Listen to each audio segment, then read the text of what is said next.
Hey everyone, and welcome back to another video from the Waste Tutor. This is the fifth video of the functions topic, and it's not directly related to functions, but it plays directly into something known as the exponential function, and that is index laws. I'm hoping that today will be a relatively straightforward video, relatively short, because index laws generally just involve a lot of memorization of the laws, and then you can have a bunch of variations of what you're dealing with in that case. So let's move into the unit overview. So the first thing I want to mention will be on indices, fractional negative indices, and the index laws themselves. So that's basically a list, and it's just something you're going to need to apply to simplify a bunch of algebraic representations raised to indice powers as well, and being able to cancel those out. Then we'll have a look at surds and radicals and converting between radicals and fractional indices. And finally, we'll be having a look at scientific notation and significant figures. So let's get straight into it. Okay, so the first thing I want to mention is what an index is. So an index, if we have a constant a, or we can also have a variable x, the index of any number is another number b, where b here is any element of R. Okay? In the case of polynomials that we've dealt with already, b is going to always be a positive integer. This is our symbol for positive integer, and this is our symbol for any real number. This is our element of. Okay, so that's what an index is.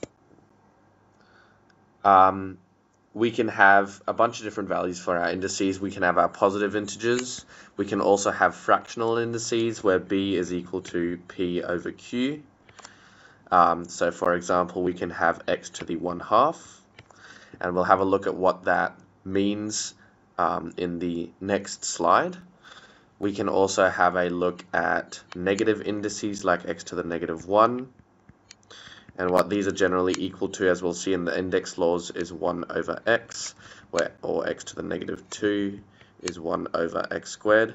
And you'll notice that I used this index law maybe in the hyperbolas video, because this exactly right here is an example of a hyperbola or inverse proportion. But yes, so we've introduced our fractional and negative indices, what negative indices represent. We're going to go into what fractional indices represent in the next video.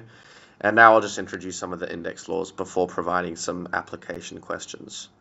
So one of the index laws are the multiplication or addition index law, where a to the m times a to the n equals a to the m plus n. The important thing here is that your base, the base of your index, is the same number. In this case, it's a. So for example, 2 to the 2 times 2 to the 3 will be equal to 2 to the 2 to the 3 plus 5. But 2 to the 2 times 3 to the 3 will not equal that. Okay? So that's equal to 2 to the 5. All right. And so similarly, we also have dividing will result in subtraction.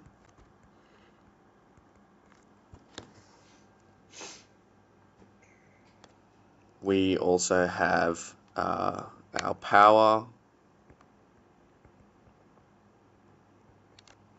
like this. We can have, this is also particularly significant in a lot of, as we'll see with fractional indices. We know that a to the 0 will always be equal to 1. A to the 1 will always be equal to a. We know that a to the -n will be equal to 1 over a to the n. Additionally, we also know that a times b all to the m will be distributive, so we know we'll have a to the m, b to the m. So in this case, for example, we might have 2 times 3 all to the 3. or let's make that 2 times 3 all squared. That'll be equal to 2 squared times 3 squared, which is equal to 4 times 9, which is equal to 36. And if you want to confirm that's true, you can see 2 times 3 is 6, and 6 squared equals 36. And this also shows you that you don't necessarily need to use index laws to get the easiest possible solution. So you could just have something like this happen. Alright. Now, similarly, you could, given that we've looked at this now, you can also have a over b all to the m. And you get a to the m over b to the m. When we're looking at fractional indices, we'll see that a to the 1/2 equals root a, but we'll look at that more in detail in the next slide. But I think that will be everything. This is kind of related to your negative index laws. Okay, cool. We'll have a look at radicals and fractional indices now, and then we'll have a look at a couple of application questions of index laws. So, radicals and converting to and from fractional indices. What a to the 1/2 is equal to is the square root of a. What a to the 1/3 is equal to is the cube root of a. What a to the 1/4 is the 4th root of a. And I think you can guess the picture. A to the 1 over n is equal to the nth root of a. So if we have something like 8 to the 1/3, that will be the cube root of 8, which is 2. Now if we have something like this, then we have maybe 2 to the 1/3 cubed. If we use our index laws from the previous slide, specifically the a to the m to the n, we can see that 2 to the 1/3 equals 2 to the 3 on 3, which is 2 to the 1, which is 2. Okay, cool. Another thing we need to note with surd notation, and it kind of applies to this index law right here, equaling a to the m times a to the n. If we have a look at something like root 6, what we can do is we can split this up into smaller components. If we write root 6 as 6 to the 1/2, we can write this as 2 times 3 to the 1/2. And by this index law, we can write it as 2 to the 1/2 times 3 to the 1/2, which is equal to root 2 times root 3. And this is particularly useful if we want to convert a radical like this is called a radical or a root, into a surd. And so for example, we might be dealing the square root of 8, and when we want to form a surd, what we do is we extract a common factor of 8, a factor of 8 that is a perfect square. An example of a perfect square that is a factor of 8 is 4, because the square root of 4 is 2. We can therefore write 8 as 4 times 2, root 4 times root 2 by this index law here again, and that's going to be equal to 2 root 2. And so as a result, we have a surd here. Okay? Cool. So I've had a look at using radicals and converting to and from radicals and fractional indices. Now, we can actually look at slightly more complex cases, and if you do have questions that you come across that you can't do, make sure you post those in the comment section and I'll go over those in supplementary content, because these can get relatively tricky. So maybe we have something like we have a 9x to the 5, then we have a yz to the 2 over 3x to the 3, y to the 2, z to the 3. Okay? Now, some relevant index laws I'm going to write up here just off the bat. We have a to the m over a to the n equals a to the m minus n.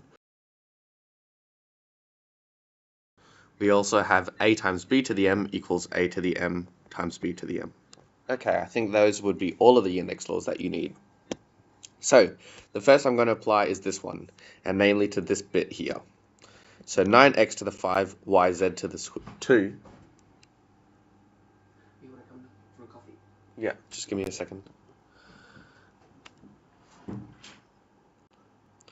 So 9x to the 5, yz to the 2, we'll use this index law up here to get 9x to the 5, y squared, z squared, over 3x cubed, y squared, z cubed.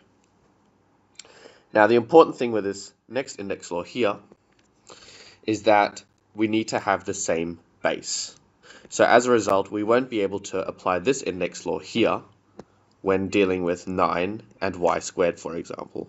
We'll only be able to deal with x to the 5 and x cubed and y squared and y squared and z cubed and 9 and 3. Okay? So if we're looking at 9, we can also write that as 3 squared, and then 3 squared divided by 3 is 3 to the 2 minus 1, which is 3. But commonly we also know that 9 divided by 3 is simply 3. This provides you another way of thinking about dividing 9 by 3.